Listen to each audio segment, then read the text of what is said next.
ಸಾಂದ್ರಾನಂದ ಪುರಂದರಾದಿದಿ ವಿಷತೃಂದೈಃ ಮಂದಾಧರಾತ ಆನಮ್ರೈಃ ಮುಗುಡೇಂದ್ರ ನೀಲಮಣಿಭಿಃ ಸಂದರ್ಶೇತ್ಯಂದಿಂದಿರಂ ಸ್ವಚ್ಛಂದಂ ಮಕರಂದ ಬಿಂದು ವಿಲಸನ್ನ ಮಂದಾಕಿನಿ ಮೇದುರಂ ಶ್ರೀ ಗೋವಿಂದ ಪದಾರವಿಂದಮಶುಭ ಸ್ಕಂದಾಯ ವಂದಾಮಹೇ. ರಾಮ, ಜಾನಕಿ ರಾಮ, ಮೂಲ ರಾಮ, ದಿಗ್ವಿಜಯ ರಾಮ, ಪ್ರಸನ್ನ ವಿಠ್ಠಲ ರಾಮ, ವೈಕುಂಠ ರಾಮ. ಆ ರಾಮನ ಬಗ್ಗೆ ನಾವೊಂದಿಷ್ಟು ತಿಳಿದುಕೊಳ್ಳೋಣ.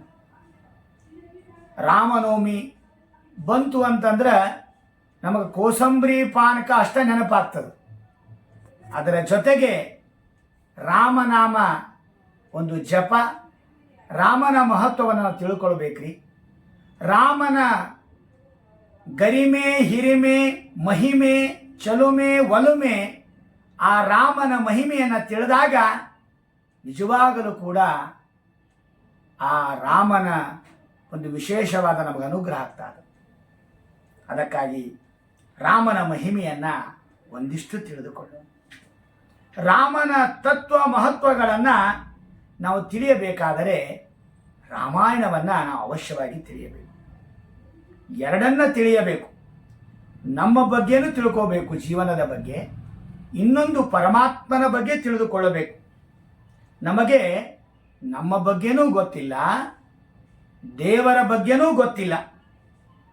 ಅದಕ್ಕಾಗಿ ರಾಮಾಯಣ ಅಂತ ಹೇಳಿದರೆ ಒಂದಿಷ್ಟು ನಿಮಿಷಗಳು ಹೇಳಿ ಮುಗಿಸ್ತೇವೆ ಅಂದರೆ ಮುಗಿಯಂಗಿಲ್ರಿ. ಅದು ರಾಮಾಯಣ ಎಂದೂ ಮುಗಿಯಲಾರದ ಒಂದು ಕಥೆ. ಅದು ಸಾಮಾನ್ಯವಾಗಿ ನೀವು ಧಾರಾವಾಹಿ ನೋಡ್ತಿರಲ್ಲ, ಸೀರಿಯಲ್ ಅಂತ, ಆ ಸೀರಿಯಲನ್ನು ಸೀರಿಯಸ್ ಆಗಿ ನೋಡಿದ್ರೇ ಮುಗಿಯಂಗಿಲ್ಲ. ಈಗ ಅಡ್ಡ ತಿಡ್ಡ ಮುಖ ತೋರಿಸ್ಕೋತೇನೋ ಅರ್ಧ ತಾಸು ಮುಗಿಸಿಬಿಡ್ತಾರೆ.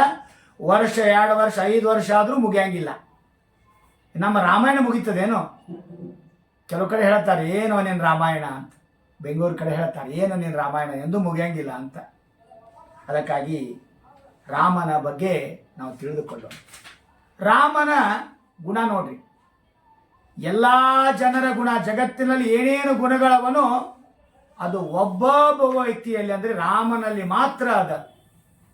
ಅದಕ್ಕಾಗಿ ರಾಮನ ಪರಿಪೂರ್ಣವಾದ ವ್ಯಕ್ತಿತ್ವ, ರಾಮನ ತತ್ವಗಳನ್ನು, ರಾಮನ ಆದರ್ಶವನ್ನು, ರಾಮನ ಗುಣಗಳನ್ನು ನಾವು ತಿಳಿದ್ರೆ ನಿಜವಾಗಲೂ ಕೂಡ ನಮ್ಮ ಜನ್ಮ ಸಾರ್ಥಕವಾಗ್ತದೆ. ರಾಮನ ಕುಟುಂಬ, ರಾಮ ಹೇಗಿರಬೇಕು ಎಂಬುದನ್ನು ರಾಮಾಯಣದಲ್ಲಿ ತಿಳಿಸಿಕೊಟ್ಟಿದ್ದಾರೆ. ಅಣ್ಣ ತಮ್ಮದರ ಜೊತೆಗೆ ಹೇಗಿರಬೇಕು, ಹೆಂಡತಿಯ ಜೊತೆಗೆ ಹೇಗಿರಬೇಕು, ತಂದೆ ತಾಯಿಗಳ ಜೊತೆಗೆ ಹೇಗಿರಬೇಕು, ಪ್ರಜೆಗಳ ವ್ಯಂಜನ ಮಾಡುವುದರಲ್ಲೇ ಮುಖ್ಯವಾದ ಉದ್ದೇಶ ರಾಮನಿಗೆ. ರಾಮ ಹುಲ್ಲ, ಕಡ್ಡಿ, ಪ್ರಾಣಿ, ಪಶು, ಪಕ್ಷಿ ಎಲ್ಲರನ್ನು ಕೂಡ ಮೋಕ್ಷಕ್ಕೆ ಒಯ್ದಾನ್ರಿ.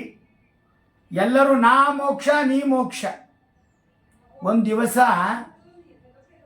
ಹನುಮಪ್ಪ ರಾಮನ ಮುಂದೆ ಹೇಳ್ತಾ ಇದ್ದ, ಏನು ಅಪರಂಪಾರವಾದ ಜನ, ಎಲ್ಲರೂ ನಾ ಮೋಕ್ಷ ನೀ ಮೋಕ್ಷ. ಅದಕ್ಕಾಗಿ ಹನುಮಪ್ಪ ಹೇಳಿದಂತೆ, ಅಲ್ಲಿ ಸರಿಯೂ ನದಿಯಾದ ಹಾರಿ ದಂಡಿಗೆ ಯಾರು ಹೋಗ್ತೀರಿ ಅವರು ವಿಮಾನ ಏರ್ಕೊಂಡು ಕೈಲಾಸಕ್ಕೆ ಹೋಗ್ರಿ. ಅದಕ್ಕೆ ಅತ್ತೆಯರನ್ನ ಮನೆಗಿಟ್ಟು ಸೊಸೆಂದ್ರ ಮುಂದೆ ಬಂದಿದ್ರು. ಅದಕ್ಕೆ ಹನುಮಪ್ಪನ ಮುಂದೆ, ರಾಮಪ್ಪನ ಮುಂದೆ ಹೇಳಿದ್ರಂತ ಸೊಸೆಂದ್ರು, ನಮ್ಮ ಅತ್ತೆಯವ್ರನ್ನ ಕಳಿಸ್ತೀವ್ರಿ, ನಾವು ಮನೆಗೆ ಹೋಗಿ ಬರ್ತೀವ್ರಿ ಅಂತ. ಅದಕ್ಕಾಗಿ ನಿಜವಾಗಲೂ ಯೋಗ್ಯ ಸಚೇತನರು, ಯೋಗ್ಯತಾ ಇತ್ತಂದ್ರೆ ಅವರು ಮಾತ್ರ ಮೋಕ್ಷಕ್ಕೆ ಭಗವಂತ ಕರೆದುಕೊಂಡು ಹೋಗಿದ್ದಾನೆ. ಅದಕ್ಕಾಗಿ ಮೋಕ್ಷವನ್ನು ಎಲ್ಲ ವರ್ಗದರು ಕೊಟ್ಟಂಥ ಏಕೈಕ ವ್ಯಕ್ತಿ ಅದು ರಾಮ. ಅದಕ್ಕಾಗಿ ರಾಮಾಯಣದಲ್ಲಿ 2, ಹೇಗೆ ಇರಬೇಕು, ಹೇಗೆ ಇರಬಾರದು. ಹೇಗಿರಬೇಕು, ರಾಮನಂತೆ ಇರಬೇಕು, ರಾವಣನಂತೆ ಇರಬಾರದು. ಇದೇ ರಾಮಾಯಣ. ರಾಮಾಯಣ ಅಂದರೆ ರಾಮನ ನಡೆ ನೋಡಿ. ನಡೆದದ್ದು ರಾಮ ನಡೆದು ತೋರಿಸಿದ್ದಾನೆ. ನಡೆದ್ರೆ ನಮಗೆಲ್ಲ ಒಳ್ಳೆಯದಾಗ್ತದೆ. ನಡೆದು ಆ ಶಬರಿಯನ್ನು ಉದ್ಧಾರ ಮಾಡಿದ್ದಾನೆ. ಮತ್ತು ಅಹಲ್ಯನ ಉದ್ಧಾರ ಮಾಡಿದ್ದಾನೆ. ಸುಗ್ರೀವ ವಾಲಿಯ ಜಗಳದ ಯುದ್ಧದ ಸಂದರ್ಭದಲ್ಲೂ ಕೂಡ ಕಾಡಿಗೆ ನಡೆದು ಬಂದಿದ್ದಾನೆ. ಸೀತಾದೇವಿಯನ್ನ ಹುಡುಕುವ ನೆಪ ಅಷ್ಟೇ ಸರ್. ಅದಕ್ಕಾಗಿ ನಡೆದು ತೋರಿಸಿದ್ದಾನೆ. ಅದಕ್ಕಾಗಿ ರಾಮಾಯಣ ಅಂದರೆ ನಡೆ, ಮಹಾಭಾರತದಲ್ಲಿ ಕೃಷ್ಣನ ನುಡಿ.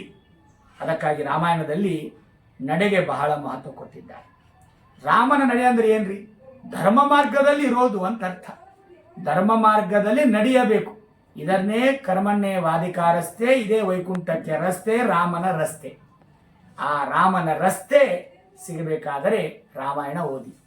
ಅದಕ್ಕಾಗಿ ನಾವು ರಾಮಾಯಣ ಓದಬೇಕು, ಮಕ್ಕಳಿಗೂ ರಾಮಾಯಣ ತಿಳಿಸಬೇಕು. ನಮ್ಮ ಭಾರತೀಯ ಸಂಸ್ಕೃತಿಯ ಸನಾತನ ಧರ್ಮದ ರಾಮಾಯಣ ಒಂದು ದೊಡ್ಡ ಅದ್ಭುತವಾದಂಥ ಒಂದು ಕೊಡುಗೆ ದೇವರು ಕೊಟ್ಟಿದ್ದಾನೆ. ಆ ವಾಲ್ಮೀಕಿ ಕೊಟ್ಟಿದ್ದಾನೆ. ಅದನ್ನು ನಾವು ತಿಳಿಯಬೇಕಾಗಿದೆ. ಅದಕ್ಕಾಗಿ ರಾಮನ ಮಹತ್ವ ಬಹಳ ದೊಡ್ಡದು. ರಾಮಾಯಣವನ್ನು ಯಾಕೆ ಶ್ರವಣ ಮಾಡಬೇಕು ಅಂತ ಹೇಳಿದರೆ, ಯಾವ ವಸ್ತು ಕಳೆದಿರ್ತದೆ ಆ ಸಿಗಬೇಕಾದರೆ ರಾಮಾಯಣ ಓದಿ. ಉದಾಹರಣೆ, ಸೀತಾದೇವಿ ಕಳ್ಕೊಂಡೇ ಇಲ್ಲ, ಭಗವಂತನ ಹೃದಯದಲ್ಲಿ ಇದ್ದಾಳೆ. ಇದು ನೆಪ ಅಷ್ಟೇ. ಸೀತಾದೇವಿ ಕಳೆದಿದ್ದಾಳೆ, ಮತ್ತೆ ಭಗವಂತ ಅದನ್ನು ಆ ಸೀತಾದೇವಿಯನ್ನು ಹುಡುಕಿದ್ದಾನೆ. ಅದಕ್ಕಾಗಿ ಕಳೆದ ಹೋದ ವಸ್ತು ಸಿಗಬೇಕಾದರೆ ರಾಮಾಯಣವನ್ನು ಕೇಳಿದರೆ ನಮ್ಮ ಎಲ್ಲ ವಸ್ತುಗಳು ಕಳ್ಕೊಂಡಿವಿ ನಾವು ರೀ. ಅದಕ್ಕಾಗಿ ನಮ್ಮ ಕಥೆ, ಅದಕ್ಕಾಗಿ ಎಲ್ಲ ಹೇಳ್ತಾ ಇರ್ತೇವೆ, ಅಲ್ಲಿರುವುದು ನಮ್ಮನೆ, ಇಲ್ಲಿರುವುದು ಸುಮ್ಮನೆ ಅಂತ.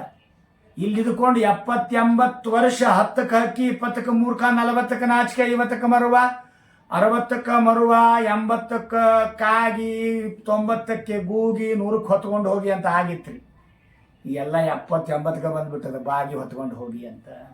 ಅದಕ್ಕಾಗಿ 70-80 ವರ್ಷ ಇರುವುದು ನಮ್ಮನೆ ಅಲ್ಲ, ಅದು ಅಲ್ಲಿರುವುದು ನಮ್ಮನೆ. ಆ ಮನೆ ನಮಗೆ ಸಿಗ್ತಾ ಇಲ್ಲ, ಅಡ್ರೆಸ್ ಸಿಗ್ತಾ ಇಲ್ಲ, ಎಲ್ಲಿ ಹೋಗಬೇಕಂತ ನಮಗೆ ಆಗ್ತಾ ಇಲ್ಲ, ಗೊತ್ತಾಗ್ತಾ ಇಲ್ಲ. ಆ ಮನೆ ಸಿಗಬೇಕಾದರೆ, ರಾಮನ ಮನೆ ಸಿಗಬೇಕಾದರೆ, ಆ ಜಗನ್ ದೇವರ ಅಖಿಲಾಂಡ ಕೋಟಿ ಬ್ರಹ್ಮಾಂಡ ನಾಯಕನ ಮನೆ ನಮಗೆ ಸಿಗಬೇಕಾದರೆ ರಾಮಾಯಣವನ್ನು ಓದಿದರೆ ಮಾತ್ರ ನಮಗೆ ರಾಮನ ಕಥೆ ನಮಗೆ ಗೊತ್ತಾಗ್ತದೆ. ಅದಕ್ಕಾಗಿದ್ದ ದಾರಿ ಯಾವುದಯ್ಯ ಅಂತ ದಾಸರಾಯರು ಹೇಳಿದ್ದು ಅದ್ಭುತ. ಅದಕ್ಕಾಗಿ ರಾಮಾಯಣವನ್ನು ನಾವು ಕೇಳಬೇಕು, ರಾಮನ ಮಹಿಮೆಯನ್ನು ಕೇಳೋಣ ಅಂತ